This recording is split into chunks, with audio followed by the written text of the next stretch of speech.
अवनी एक काम करो, गाड़ी को रिवर्स गियर में लगाओ। हाँ, लेकिन मुझे डर लग रहा है, पता नहीं गाड़ी कहीं इधर उधर चली गई तो। कुछ नहीं होगा, जैसा मैं बोलता हूँ वैसा करती जाओ। ओके, एक काम करो, गाड़ी को रिवर्स गियर में लगाओ और धीरे धीरे क्लच दबाओ और धीरे धीरे एक्सीलेटर छोड़ो, बस। अवनी बेटा, हम सिखा देते हैं तुम्हें गाड़ी चलाना। रमेश को तो वैसे भी ठीक से नहीं आता है। अरे काका, आप साइकिल चलाना तो ठीक से जानते नहीं है, गाड़ी क्या चलाएंगे? हाँ काका, आप ही सिखा दीजिए तो अच्छा है। ये तो सारा दिन फोन पे लगे रहते, मेरी तरफ ध्यान भी नहीं देते। अच्छा, एक काम करो, गाड़ी को रिवर्स गियर में लो। हाँ, हेलो,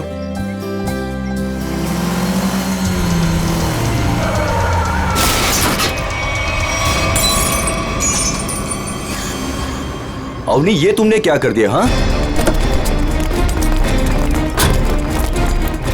बदबू कहां से आ रही है?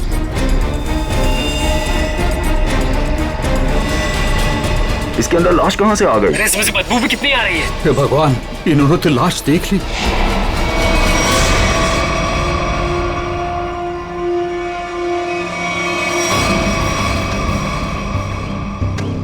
इस मूर्ति का बेस तो एकदम अच्छे से बनाया गया है, कोई लापरवाही की गई ऐसा लगता तो नहीं है।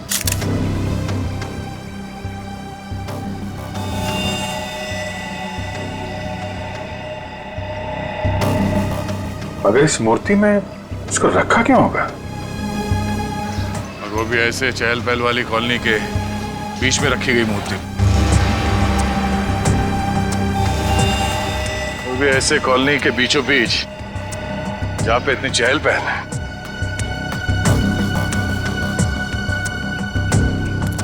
सर कॉलोनी के लोग काफी घबराए हुए हैं, किसी को नहीं पता है लाश किसकी। और सर, इस कॉलोनी से कोई गायब भी नहीं हुआ है। चलो देखते हैं। आप लोग प्लीज इन बच्चों को अंदर घर भेज दीजिएगा, ये सब देखना सुनना इनके लिए अच्छा नहीं। प्लीज बच्चों, घर जाके खेलो, जाओ। माँ, आजोबा की मूर्ति में क्या था और उससे इतनी बदबू क्यों आ रही थी? घर आके बताती हूँ। बच्चों, मम्मी की बात सुनना चाहिए। हाँ, जाओ घर के अंदर जाओ। आपके बच्चे ने कहा कि ये मूर्ति उनके दादाजी की? जी, मेरे पिताजी की मूर्ति थी, सुमित प्रकाश नाम था उनका। उनकी मूर्ति क्यों बनवाई थी? मेरे पति एक इंजीनियर और साइंटिस्ट थे। सूखे इलाकों के लिए उन्होंने एक नई सिंचाई पद्धति का आविष्कार किया था। इसी से खुश होकर गवर्नमेंट ने उन्हें ये जमीन दान में दी थी। और सुमित जी इतने महान थे कि उन्होंने वो जमीन कॉलोनी को दान कर दी थी और हमने उसी जमीन पर ये बच्चों के लिए ये पार्क बनवा दिया। इसीलिए हमने उनके सम्मान में इस पार्क में उनकी मूर्ति लगवाई। देखिए, ऐसा लगता है कि किसी ने हाल में इस लाश को मूर्ति में छिपाया है। हाँ, कुछ महीनों पहले। आप लोग बता सकते हैं कि मूर्ति यहाँ कब लगाई गई थी? क्योंकि शायद लाश को उसी वक्त अंदर रखा गया था। ये क्या कह रहे हैं सर? ऐसा हो ही नहीं सकता। सुमित जी जिस साल गुजर गए उसी साल ये मूर्ति वहां लगवाई गई थी। कम से कम 39 साल हो गए। 39 साल पहले? तो ये हो सकता है कि जब हाल फिलहाल में मूर्ति बदली गई हो या फिर इसकी मरम्मत की गई हो, तब ये लाश इसमें डाल दी गई हो। जी नहीं, जब से ये मूर्ति लगवाई गई है तब से ना इसकी मरम्मत हुई है और ना इसे बदला गया। ऐसे कैसे हो सकता है? कुछ महीनों पहले मरे हुए आदमी की लाश इतनी पुरानी मूर्ति के अंदर कैसे हो सकता है? शायद ऐसा हुआ हो कि रात के अंधेरे में ये काम हुआ हो और आप लोगों को पता नहीं चला। पूर्वी, जरा वॉचमैन से पता कर। सर, इस कॉलोनी में करीब 200 फैमिलीज रहती है। अगर किसी ने रात को पुतला बदला होता, किसी ने तो देखा होता, लेकिन यहाँ तो किसी ने कुछ देखा ही नहीं। सर, यहाँ पर 2 वॉचमैन है, एक दिन में ड्यूटी करता है और एक रात में, और दोनों का ही कहना है कि किसी ने भी मरम्मत का काम होते हुए नहीं देखा। कमाल है, अगर कोई काम हुआ नहीं है तो फिर ये लाश मूर्ति के अंदर आई कैसे? सचिन, 39 साल पहले ब्रॉन्ज की मूर्ति खड़ी की गई हो, तब से लेकर आज तक ना किसी ने उसकी मरम्मत की, ना उस मूर्ति को बदल दिया। हाँ सर, 1976 की बात है सर। हाँ, और आज उस ब्रॉन्ज के पुतले के अंदर मिलती है एक लाश, और कॉलोनी के 40 लोग कहते हैं कि उन्होंने कुछ देखा तक नहीं। कैसे हो सकता है? मूर्ति के अंदर लाश? 2 ही तरीके आते हैं मेरे दिमाग में। एक, या तो पुरानी मूर्ति के अंदर लाश रखी, या फिर नई मूर्ति बनाकर उसके अंदर लाश डालकर उस नई मूर्ति को पुरानी मूर्ति की जगह रखी गई और पुरानी मूर्ति गायब कर दी गई होगी। सर लेकिन ब्रॉन्ज की नई मूर्ति बनाने के लिए तो कई दौर से गुजरना पड़ा होगा। पहले तो उसने प्लास्टर ऑफ पेरिस का ढांचा तैयार किया होगा, फिर उस ढांचे से उसने नया सांचा तैयार किया होगा, और फिर कम से कम 1200 डिग्री सेल्सियस पे उसने उस ब्रॉन्ज को पिघलाकर उसमें डाला होगा, और फिर उसके टुकड़े किए होंगे। टुकड़ों को फिर वेल्डिंग करके जोड़ा गया होगा, फिर मूर्ति तैयार होगी तो उसे खड़ा कर दिया गया होगा। ये कुछ चुटकी भर में थोड़ी होता है, बहुत टाइम लगा होगा, बहुत टाइम लगा होगा। और सर लाश को मूर्ति में रखा गया होगा, मूर्ति को कॉलोनी में लाया गया होगा और फिर पुरानी मूर्ति की जगह रखा गया होगा। पूर्वी इतनी बड़ी मूर्ति कोई गोदी में उठाकर तो नहीं ला सकता, उसे लाने के लिए ट्रक या फिर कोई बड़ी गाड़ी लाई होगी। उसके साथ साथ उसे खड़े करने के लिए क्रेन लाया गया होगा। इतना सब अगर हुआ है फिर भी कॉलोनी के लोग कहते हैं कि उन्हें कुछ मालूम नहीं, ऐसा कुछ हुआ ही नहीं। सर फिर तो पहला वाला तरीका इस्तेमाल किया गया होगा सर। बॉडी को कॉलोनी में लाया गया होगा और फिर मूर्ति में रख दिया गया होगा। पंकज, मूर्ति को लेटाया गया होगा, उसके बाद उसके अंदर लाश को रखा गया होगा और फिर उसे खड़ा भी किया होगा। कैसे हो सकता है, कैसे हो सकता है ये? सर इतना अजीब तरीका लाश को ठिकाने लगाने का, खूनी को ये सब करने की जरूरत क्या थी? वही तो, इतनी तकलीफ क्यों? लाश को ब्रॉन्ज की मूर्ति के अंदर ही क्यों? कोई ना कोई वजह तो जरूर होगी, पर है कौन ये? है कौन ये? लाश है किसकी? कैसे मरा ये? मरा या मारा गया? इस आदमी की उम्र 45 साल है और इसकी मौत इसके सर पे लगी चोट की वजह। अरे sir sir sir sir Hindi में बोलेंगे तो मुझे भी समझ में आएगा। क्या बोल रहे हैं?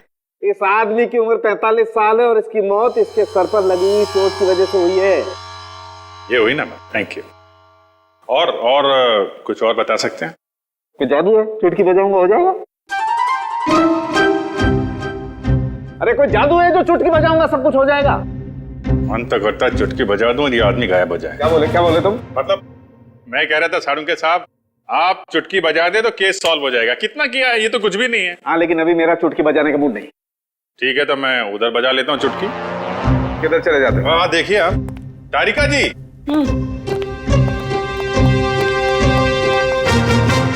कुछ मिला आईडी वाईडी आपको? ना आईडी ना वॉलेट, कुछ नहीं। और ये कपड़ों की हालत देखो। भाई साहब बज गई चुटकी। लेकिन मैं आपको एक चीज बता सकती हूँ। अरे वाह, अब बजी चुटकी। मुझे मालूम था तारिका जी, आप मुझे कभी निराश नहीं करेंगे। बताइए।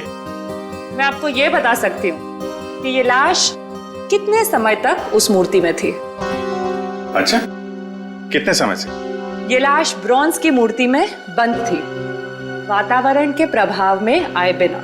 कुछ टेस्ट के बाद ये पता चला है कि 2 महीने से ये लाश उस मूर्ति में बंद थी। ओह, मतलब इस आदमी का खून 2 महीने पहले हुआ है? लगता तो ऐसा ही है। लेकिन सर, किसी ने इस लाश को देखा किसी ने उस मूर्ति में रखते हुए?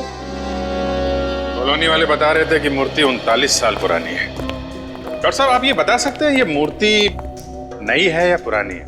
ये मूर्ति 39 साल पुरानी नहीं है, नई है। ओह, मतलब इस मूर्ति को वहां पे ट्रक में लाया गया होगा। किसी ने ट्रक को देखा कैसे नहीं? मुझे नहीं पता। सालू साहब, किसी ने उस क्रेन को कैसे नहीं देखा जिसके जरिए उस मूर्ति को अपनी जगह पे रखा गया? मुझे नहीं पता। सालू साहब, उस मूर्ति में वेल्डिंग कब और कैसे की गई? मुझे नहीं पता, मुझे नहीं पता, मुझे नहीं पता। ठीक है सर, मुझे लगता है लाश की गंध की वजह से सालूम के साहब का दिमाग खराब हो गया है। क्या बोल रहा है? क्या बोल रहा है? क्या बोल रहा है? क्या बोल रहा है? देखो मुझे परेशान मत करो, मुझे इस लाश का चेहरा भी बनाना है। Don't disturb me. सर आपसे कोई सवाल नहीं करेंगे, आप चेहरा बनाइए। चलो एक बात तो ये पता चल गई कि मूर्ति नहीं है और किसी ने उसमें लाश रखी है। और कैसे सर?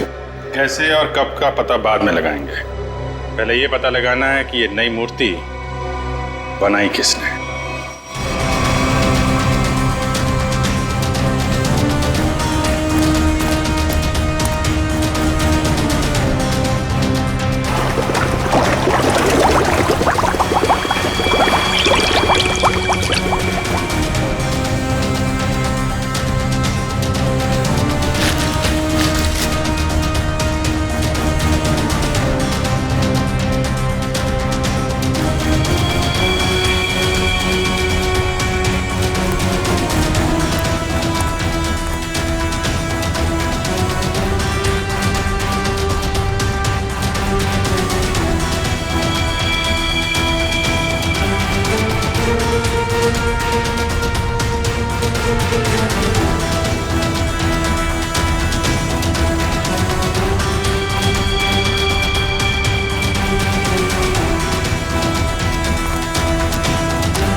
दुकान में तो कोई नहीं दिख रहा।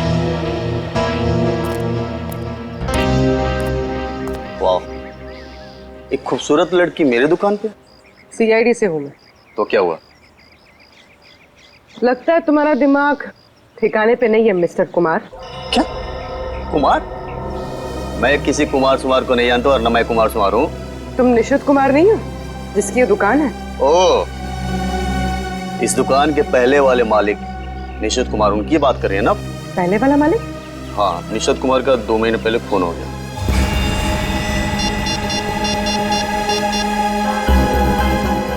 हेलो, अभिजीत साहब।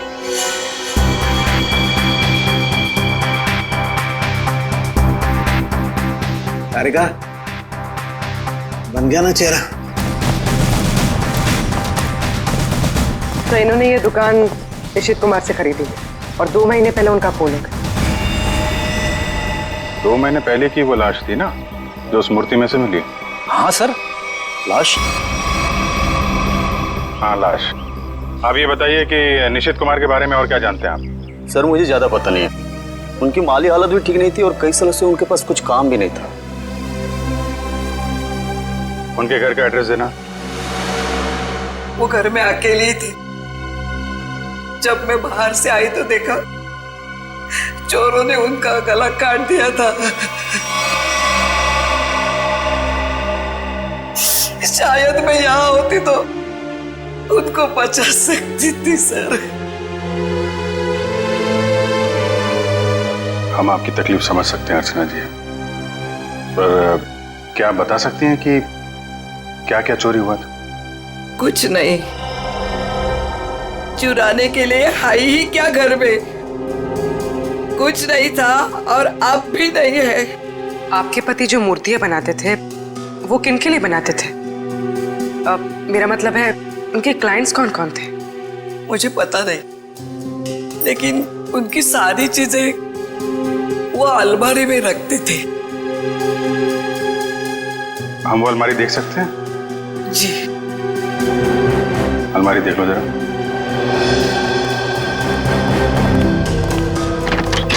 अर्चना जी, ऐसा भी हो सकता है कि ये चोरी का मामला ना हो। मैं समझी नहीं सर कुछ। निशित जी का कोई दुश्मन भी था जो उनकी जान लेना चाहता हो? सर मामूली सा शिल्पकार, उनका दुश्मन कौन हो सकता है?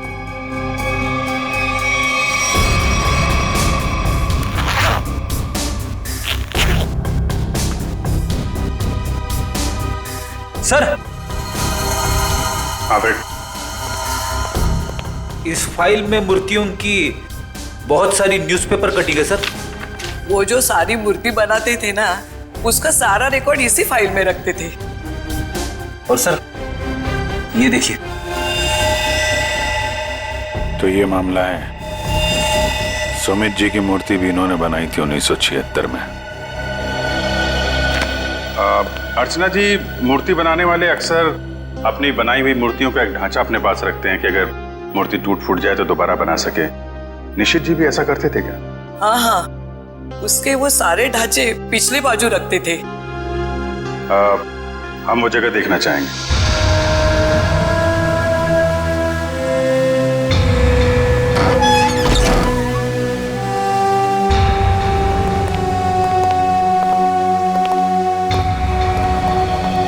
सर, आप सब देख रहे हैं ना, ये उनकी पूरी जिंदगी की कारीगरी है। उन्होंने जितनी भी मूर्तियां बनाई थी उन सबका एक एक ढांचा यहाँ है।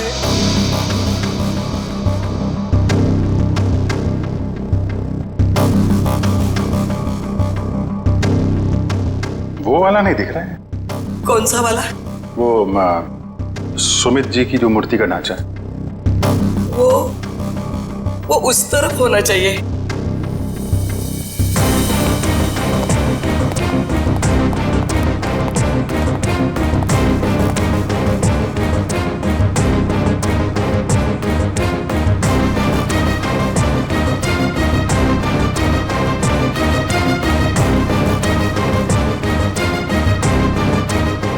आप क्या देख रहे हैं? ये मिट्टी देख रहे हो? यहाँ पे कोई ढांचा था जो अब नहीं है। अर्चना जी, हाँ, वो सुमित कुमार जी की मूर्ति का ढांचा यहीं पे था? हाँ, यही था। ले गए। सर, आपका मतलब उन चोरों से तो नहीं?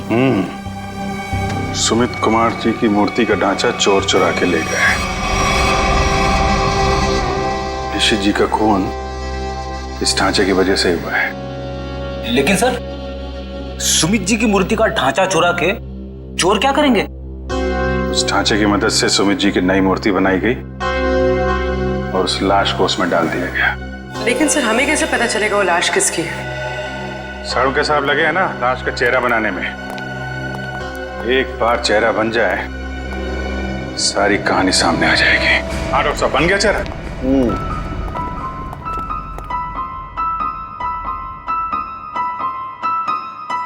ये देखो बॉस, ये है वो मरा हुआ आदमी। क्या? ये कैसे हो सकता है? डॉक्टर साहब, ये क्या मजाक है?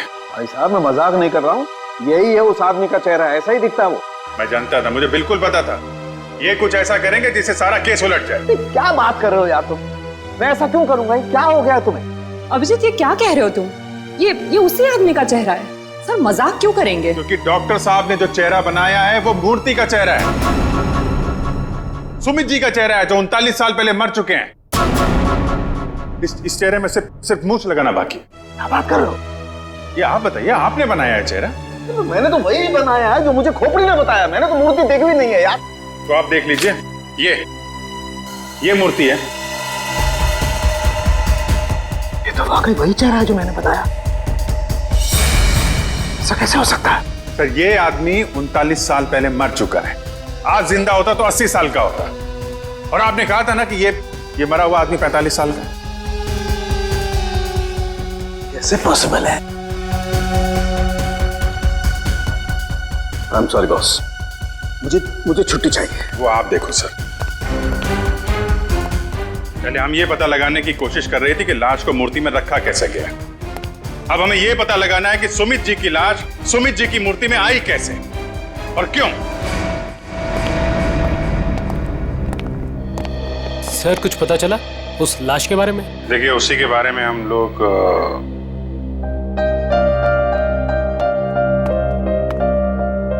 बच्चों, हमें आपकी नानी और मम्मी से कुछ जरूरी बात करनी है।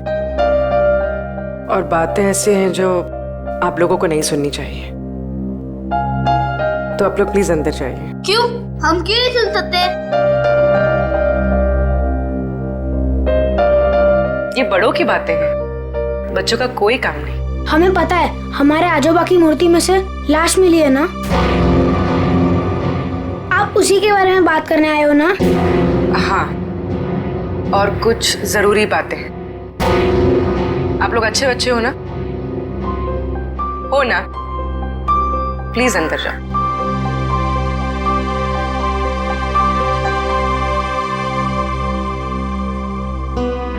सर बताइए ना, क्या पता चला आप लोगों को? एक्चुअली इस केस की जांच को लेकर हम थोड़ी उलझन में हैं और हमें लगता है कि आप सुलझा सकती हैं इस उलझन को। कैसी उलझन? और मैं कैसे सुलझा सकती हूँ? दरअसल ये सब हमारे परिवार वाले जैसे ही हैं। जब से शादी करके आई हूँ इसी कॉलोनी में रह रही हूँ। ये लोग सब कुछ जानते हैं। आपको जो कुछ भी कहना है इनके सामने कह सकते हैं। ठीक है। आपके पति सुमित जी को गुजरे हुए करीब 39 साल हो गए, है ना? लेकिन सुमित जी की मूर्ति में से हमें जो लाश मिली है वो सुमित जी की है।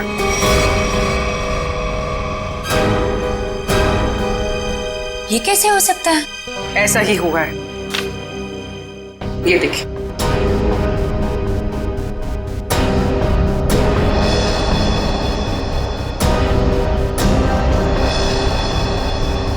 इतने यकीन के साथ आप ये कैसे कह सकते हैं? हाँ, ये हो ही नहीं सकता। जरूर कुछ भूल हुई है आप लोगों से। कोई भूल नहीं। ये एक साइंटिफिक मेथड है जिसमें लाश की खोपड़ी का चेहरा बनाया गया है और यही चेहरा बना है सुमित जी का। लेकिन मेरे पिताजी की लाश कैसे आ सकती है?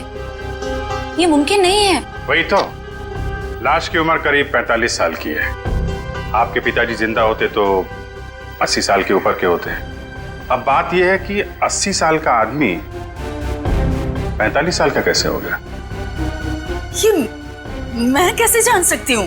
अब आपको नहीं पता तो हमें कैसे पता होगा?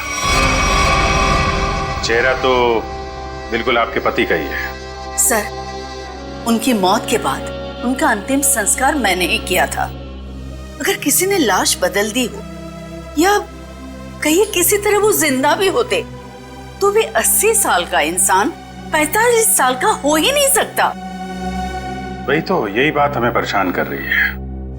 अच्छा, आपके परिवार में कोई ऐसा आदमी था जो बिल्कुल सुमित जी से मिलता जुलता हो?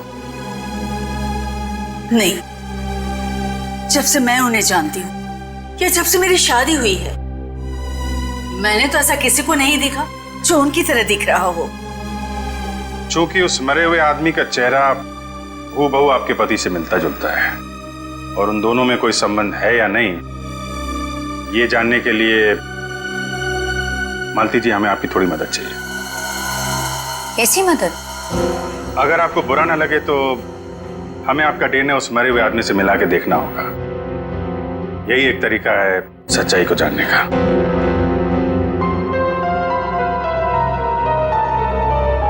ठीक है, मैं तैयार हूँ, क्योंकि हम भी इस सवाल का जवाब चाहते हैं।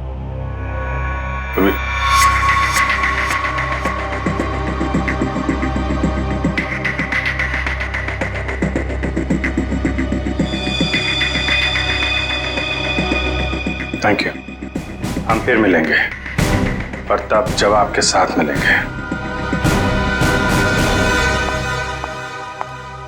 तारिका जी, डीएनए रिपोर्ट आ गई? पार्शियल मैच है। क्या पार्शियल मैच है? देखा, इसका मतलब सालू के गलत नहीं था बॉस। ये आदमी सुमित के परिवार का ही।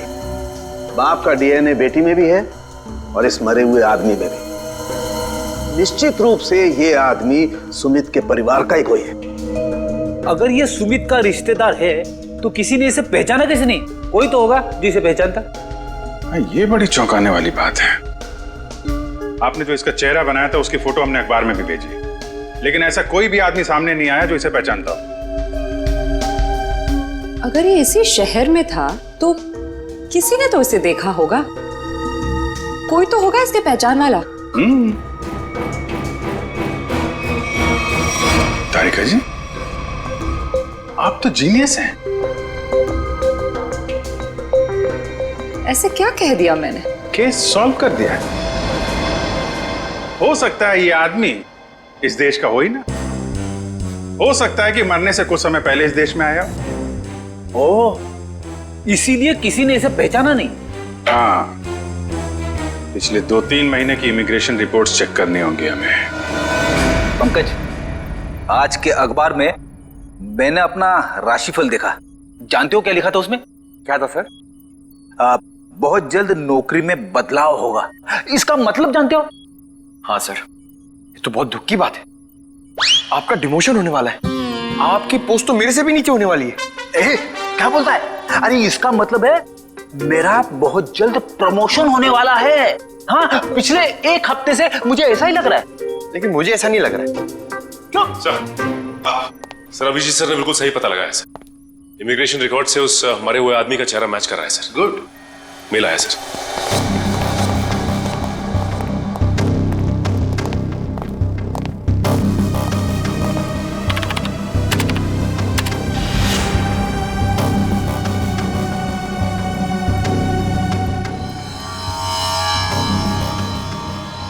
सचिन, ये तो बिल्कुल सुमित जैसे ही दिखता है। इसका नाम ब्रेंडन है, उम्र 45 साल और 2 महीने पहले यूके से आया था सर। मतलब आते ही मौत हो गई उसकी। सर इसका नाम तो अंग्रेजों जैसा है पर लगता है इंडियन है। इस ब्रेंडन का घर का पता, फोन नंबर कुछ है? हाँ सर, जरूर। पूर्वी, इस नंबर पे फोन करो। घर का ही फोन नंबर होगा ही। उसके माता पिता से बात करो, मगर सावधानी से। शायद उन बेचारों को पता भी नहीं होगा ब्रेंडन के साथ क्या हुआ है। और देखो बातचीत में कुछ पता चलता है क्या इस ब्रेंडन के बारे में। सर। हाँ सर, मैं सीआईडी छोड़ रहा हूं। अब और बर्दाश्त नहीं होता। मैं पागल हो जाऊंगा। क्यों? ऐसा क्या हो गया? इस केस में बहुत कंफ्यूजन है और सबसे बड़ी बात तो यह है कि वह आदमी अंग्रेज निकला। मेरा दिमाग फट जाएगा सर। मैं भी छुट्टी पे जा रहा हूं सालू के साथ के साथ। अभी जाओ, अभी जाओ, इसी वक्त बोरिया भी सरा बांधो, निकल जाओ सीआईडी से। जाओ और कुछ समय बिताओ अपनी बीवी के साथ, शायद कुछ अकल आ जाएगी। जाओ। सर, आपका राशिफल तो सही निकला। नौकरी में बदलाव मतलब आपका रेजिग्नेशन, इस्तीफा।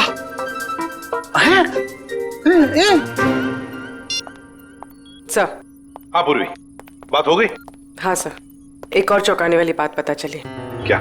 सर, ये ब्रेंडन सुमित का बेटा था। ब्रेंडन सुमित का बेटा है? वो कैसे? उसकी पहली शादी से। सुमित ने बियाट्रिस नाम की एक अंग्रेज औरत से 1970 में शादी की थी। बेटे को जन्म देते हुए वो औरत मर गई।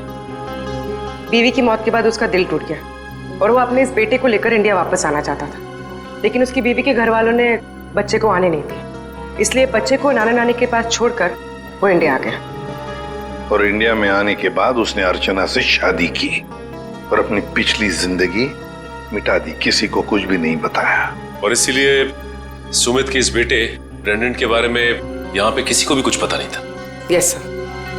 हाँ, लेकिन ये ब्रेंडन इंडिया आया क्यों? क्यों आया ये? सर, अपने नाना नानी की मौत के बाद उसे अपने पिता के बारे में पता चला, तो अपने पिता के परिवार वालों के बारे में जानने के लिए वो इंडिया आया था। कोई आदमी अपने परिवार के बारे में जानने के लिए इंडिया आता है और यहाँ पर उसका खून हो जाता है। नहीं नहीं नहीं नहीं, ये कोई और ही चक्कर है। सर, अब इस ब्रेंडन के खूनी तक हम कैसे पहुंचेंगे? शुरू से शुरू करके। सॉरी सर, आपका मतलब क्या था? एयरपोर्ट से पंकज, एयरपोर्ट से। जैसे ब्रेंडन एयरपोर्ट पर उतरा, पता लगाएंगे वो कहां गया, कैसे गया, किससे मिला।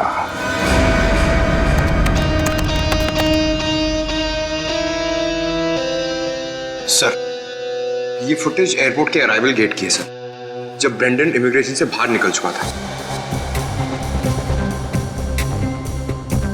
सर, ये रहा ब्रेंडन, ये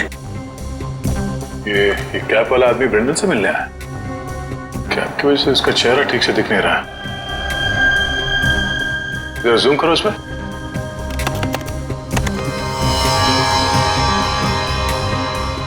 ऐसा लगता लगता है कि जानबूझकर ये आदमी अपना चेहरा छुपा रहा है। ये चाहता नहीं है कि उसका चेहरा कैमरे पे कैप्चर हो। आगे बढ़ो। सर ये दोनों तो पार्किंग की तरफ गए। इसका मतलब इस कैप वाले आदमी की गाड़ी पार्किंग में है। एक काम करो, इन दोनों के बाहर निकलने से आधे घंटे तक जितनी भी गाड़ियां एयरपोर्ट के पार्किंग लॉट से बाहर निकली है उन सब के डिटेल्स निकालो। पता चल जाएगा इस कैप वाले की कौन सी गाड़ी है। सर वो आदमी ब्रेंडन को जब एयरपोर्ट की पार्किंग में लेके गया उसके आधे घंटे बाद तक ये सारी गाड़ियां बाहर जाती रही सर। बस वे ठीक है, एक एक को फोन करो और पता लगाओ किस पैसेंजर को इन्होंने एयरपोर्ट से पिकअप किया और कहां जाके छोड़ा। हेलो जी, मैं सीआईडी से इंस्पेक्टर सचिन बोल रहा हूँ। अच्छा ये बताइए कि 15 फरवरी को आपकी कार इंटरनेशनल एयरपोर्ट पे गई थी किसी को छोड़ने के लिए? आप क्या करने गए थे? किसी को छोड़ने गए थे? मिसेस आंचल कुमार। ओके पूर्वी। Okay okay. क्या? किसको छोड़ने गए थे? Peter Frank. अच्छा ये कौन सी फ्लाइट से है? ओके।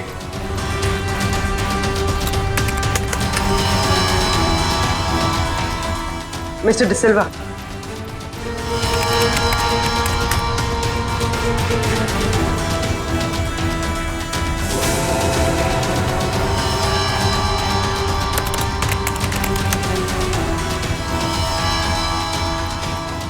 ओके पूर्वी, अब बचा है सिर्फ एक नंबर, ये VH 543259। और सर ये नंबर किसी मिस्टर अनिल के नाम पे जो कि लोनावाला के बंगलों पे रजिस्टर्ड है सर, लेकिन ये आदमी फोन नहीं उठा रहा है सर। फोन नहीं उठा रहा है, लगता है ये अनिल ही पिकअप करने आया था ब्रेंडन को एयरपोर्ट पर। सर कहीं इस अनिल ने ही तो ब्रेंडन का खून नहीं किया? हो सकता है पूर्वी, एक बात तो पक्की है, इस अनिल का जरूर कोई ना कोई संबंध है ब्रेंडन के खून के साथ। सरकार के रजिस्ट्रेशन के हिसाब से अनिल जी का घर यही है। काफी पैसे वाला लगता है ये अनिल जी, इतना बड़ा बंगला, वो कार। लेकिन इस अनिल जी को ब्रेंडन से क्या काम पड़ गया? सर मुझे तो लगता है कि इस ब्रेंडन को इंडिया में कोई जानता ही नहीं होगा। ब्रेंडन को इंडिया में कोई जानता नहीं था तो ये अनिल एयरपोर्ट क्यों गया था उन्हें लेने? उसके बाद ये ब्रेंडन गायब कहाँ हो गया? कोई दरवाजा खोल क्यों नहीं रहा? जी कौन है आप लोग और क्या चाहिए? आपके मालिक अनिल जी से मिलना है। कहाँ है वो? वो नहीं है। आप क्यों पूछ रहे साहब? देखिए बेमतलब परेशान मत करिए, नहीं तो अभी पुलिस को फोन कर देंगे। हम लोग सीआईडी से हैं। सीआईडी? सीआईडी कहाँ से?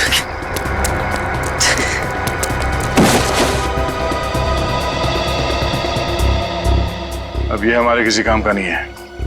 लगता है अनिल जी उसी तरफ है जिस तरफ ये भाग रहा है। चलो देखते हैं। हट, हट।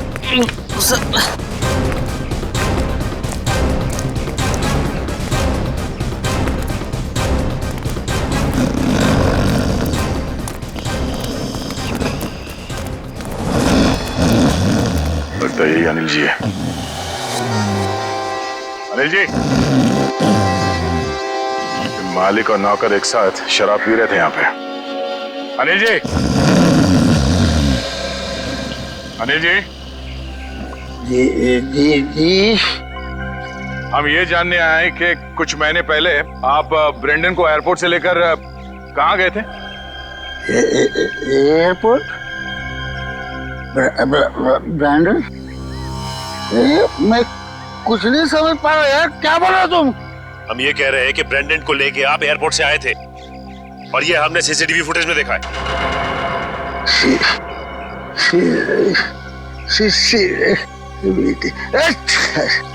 अनिल जी, आपकी कार कौन सी है?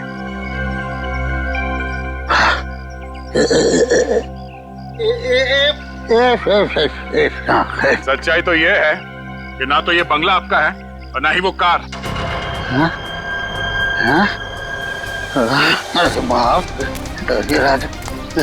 अब सच बताओ। सर मैं कुछ नहीं जानता सर। सर मैं तो एक मामूली सा वॉचमैन हूँ सर, वॉचमैन। ये मेरा मालिक है ना, मालिक, उसने अपना बंगला और कार मेरे नाम पर कर दिया सर। ये मेरा कुछ भी नहीं है सर। तो फिर किसका है? सर मैं कैसे बोलूं सर, मेरी जान चली जाएगी सर। देखो तुम चिंता मत करो, कुछ नहीं होगा तुम्हें। सिर्फ ये बताओ किसने कहा था तुम्हें ये सब करने के लिए? क्या बात है, आप लोगों ने हमें यहाँ क्यों बुलाया? कुछ पता चला क्या? हाँ, एक चौंकाने वाली कहानी। ये कहानी हम आप लोगों को भी सुनाते हैं। इस कहानी को हम वहां से शुरू करते हैं जब सुमित जी को सरकार ने जमीन दान दिया था। उस जमीन में सिर्फ एक छोटा सा गार्डन नहीं था, बल्कि वो जमीन भी था जिसपे आज मॉल बना हुआ है आपके कॉलोनी के पीछे। लेकिन इस बात का पता हमें क्यों नहीं चला? क्योंकि आप लोगों से पहले कुछ और लोगों को पता चल गया। उन्हें यह भी पता चल गया कि सुमित जी अपनी पूरी जमीन को बच्चों के पार्क के लिए दान करना चाहते हैं, और ये बात उन्हें अच्छा नहीं लगा। उन्होंने सुमित जी को रोकना चाहा। जब सुमित जी नहीं माने तो उनका खून कर दिया। क्या? जी हाँ, सुमित जी का एक्सीडेंट कोई एक्सीडेंट नहीं था। इसकी प्लानिंग की थी उन लोगों ने, और उन लोगों ने जमीन का एक छोटा सा हिस्सा आपके कॉलोनी को दिया और बाकी बिल्डर्स को बेच दिए। वो मॉल जहाँ पे खड़ा है वो जमीन। बिल्डर से मिले पैसे से ऐश कर रहे हैं वो लोग। उनके पास देश विदेश में बहुत सारे घर हैं, बंगलो हैं, ढेर सारी गाड़ियां हैं, और ये बात किसी को नहीं पता, उनके दोस्तों और परिवार वालों को भी नहीं। और सुमित जी का बेटा ब्रेंडन जब अपने परिवार वालों से मिलने इंडिया आया तो उसे भी मार दिया गया। क्यों, ये हमें मालूम नहीं। और फिर बेटे की लाश को पिता के मूर्ति में छुपा दिया। अब ये कैसे किया है ये हम जानना चाहते हैं। लेकिन वो कौन लोग हैं? यही हैं वो लोग। सच तो ये इसी कॉलोनी में रह रहे हैं, धोखे और खून से कमाए हुए पैसों पर ऐश कर रहे हैं, लेकिन हम उन्हें जानते हैं।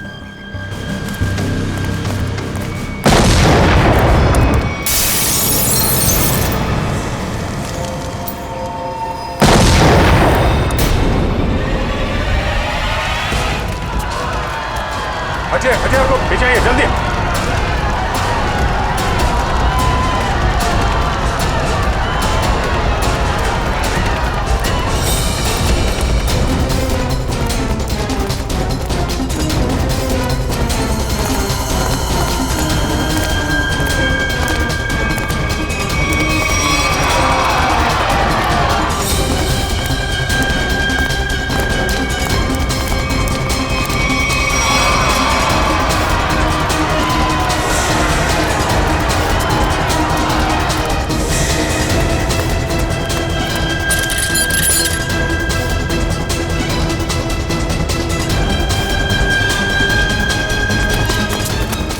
आनंद, आनंद संभालना यार। अरे अरे क्या हो रहा है ये?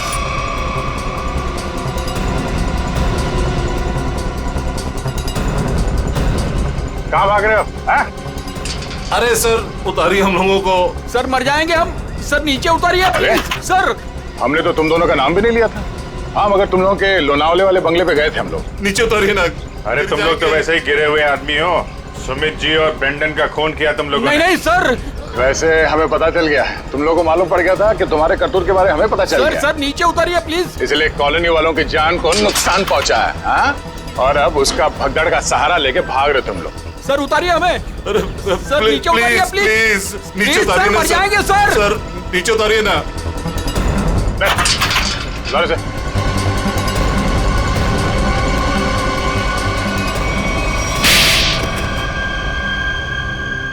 लेकिन वो तो आपके दोस्त थे, फिर आपने उनको क्यों मार दिया? क्योंकि इनके लिए पैसा दोस्ती से ज्यादा मायने रखता है। लेकिन ब्रेंडन को क्यों मारा? सर एक्चुअली हम उसे मारना नहीं चाहते थे।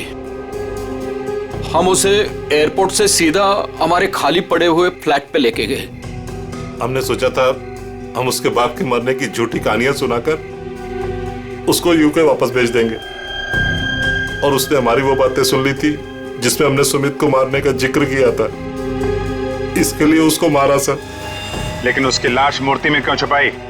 हम नहीं चाहते थे कि उसकी लाश किसी भी हालत में सीआईडी को मिले। अगर हम उसे जलाते, दफनाते या किसी तालाब झील में उसकी लाश छोड़ देते तो एक न एक दिन तो लाश मिल ही जाती ना। फिर तो हम पकड़े जाते।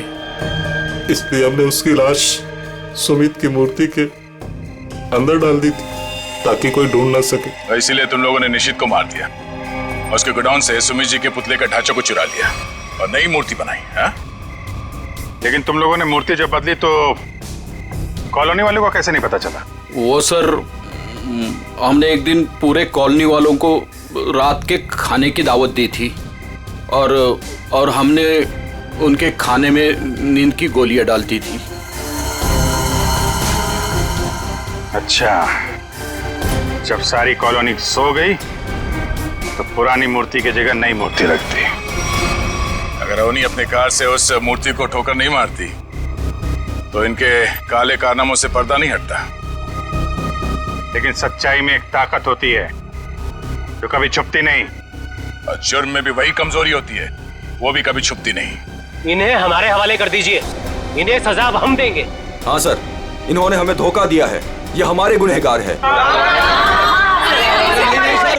नहीं सर, हमें अरेस्ट कर दो, ये लोग मार डालेंगे। हमें अरेस्ट कर लीजिए सर। तुम्हें सजा देने का हक अगर हमारे हाथ में होता तो हम तुम्हें इनके हवाले कर देते। हमारे हाथ बंधे हुए हैं, वरना निखिल, पंकज ले जाओ इन्हें।